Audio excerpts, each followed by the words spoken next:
the topic of today's discussion is rheumatic fever.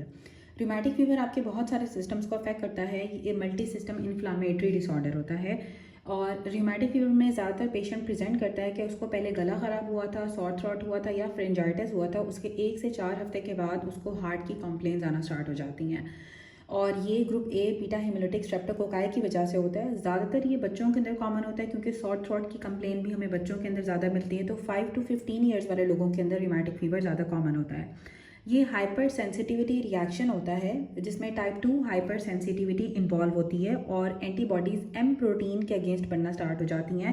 जो Streptococcus की M protein होती है वो आपके कार्डिक एंजाइम्स के साथ क्रॉस रिएक्ट करना स्टार्ट कर देती है और एंटीबॉडीज़ बनना स्टार्ट हो जाती हैं और अल्टीमेटली आपका हार्ट अफेक्ट हो जाता है। इसको हम कहते हैं एंटी स्टेप्टोलाइजिन ओ एंटीबॉडीज़ जो होती हैं वो बनती हैं, जिसको एएसओ टाइटर्स भी हम कराते हैं rheumatic फीवर वाले पेशेंट में। अब इसका पैथोगनोमिक या फिर कैरेक्टरिस्टिक फीचर जो हमें पैथोलॉजी पे मिलता है दैट इज़ एस्कॉफ बॉडीज़। जो एस्कॉफ बॉडीज़ होती हैं ये multi nucleated giant cells Aschoff cells होते हैं जिनको मैक्रोफेजेस ने सराउंड किया हुआ होता है। जो मैक्रोफेजेस एंड लार्ज मैक्रोफेजेस जिन्होंने मल्टी न्यूक्लिएटेड जाइंट सेल्स को सराउंड किया हुआ होता है उनको एनेक्सकॉस सेल्स कहते हैं और टी लिम्फोसाइट्स ने सराउंड किया हुआ होता है। अब इसके क्राइटेरिया में 2 तरह के क्राइटेरिया आते हैं। एक होता है इसका माइनर क्राइटेरिया, एक होता है मेजर क्राइटेरिया। अब मेजर क्राइटेरिया का निमोनिक है जॉन्स। जे से आता है कि जॉइंट की इन्वॉल्वमेंट होगी क्योंकि rheumatic फीवर आपके जॉइंट्स को इन्वॉल्व करता है, ठीक है। तो इसमें जॉइंट की इन्वॉल्वमेंट होगी। साथ ओ से आपका हार्ट शेप याद रख लें कि मायोकार्डाइटिस हो जाता है। एन से नोड्यूल्स बन जाते हैं जिसको हम सबक्यूटेनियस नोड्यूल्स कहते हैं, स्किन के नीचे नोड्यूल्स बन जाते हैं। एरिथीमा मार्जिनेटम हो जाता है और एस से सेडेनम स्कोरिया हो जाता है, उसकी एबनॉर्मल जर्की मूवमेंट्स हो जाएंगी बॉडी पार्ट्स की। अब माइनर क्राइटेरिया का निमोनिक है कैफे पैल।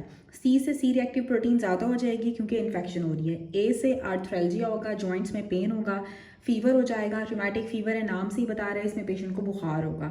साथ उसका ESR ई से ज़्यादा हो जाएगा। पैल में पी से PR इंटरवल उसका ज़्यादा हो जाएगा जो हमें ECG के ऊपर चेंजेस नज़र आएंगी। PR इंटरवल ज़्यादा हो जाएगा, एनेमनेसिस होगी और ल्यूकोसाइटोसिस हो जाएगी। कि ल्यूकोसाइटोसिस में ये होता है कि एनेमनेसिस का मतलब होता है कि पहले भी उसको इस तरह की एपिसोड आ चुकी है और ल्यूकोसाइटोसिस इसलिए होगी क्योंकि इन्फेक्शन हुई है तो WBC काउंट इनका रेज कर जाता है।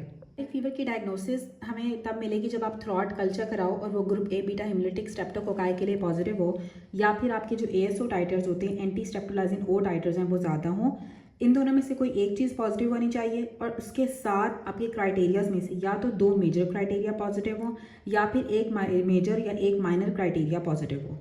अब मैकेनिज्म क्या होता है इम्यून डेपोजिशन का कि इसमें एंटीबॉडीज़ बन जाती हैं टिश्यूज़ के अगेंस्ट। हमने पहले भी पढ़ा कि एंटीबॉडीज़ बन जाती हैं स्ट्रेप्टोकोकस की जो एम प्रोटीन होती है उसके अगेंस्ट, वो रिएक्ट करना स्टार्ट कर देती हैं आपके कार्डिक एंजाइम्स के साथ। इसकी लॉन्ग टर्म प्रोफाइलेक्सिस के लिए हम बेंजाथिन पेंसिलिन देते हैं। ड्रग ऑफ चॉइस भी इसकी बेंजाथिन पेंसिलिन होती है और rheumatic फीवर वाले पेशेंट्स के अंदर मायोकार्डाइटिस की वजह से डेथ हो जाती है। अगर rheumatic फीवर वाला बच्चा या किसी की डेथ हो रही है, टीनेज की डेथ हो रही है, तो वजह जो होगी वो मायोकार्डाइटिस होगा।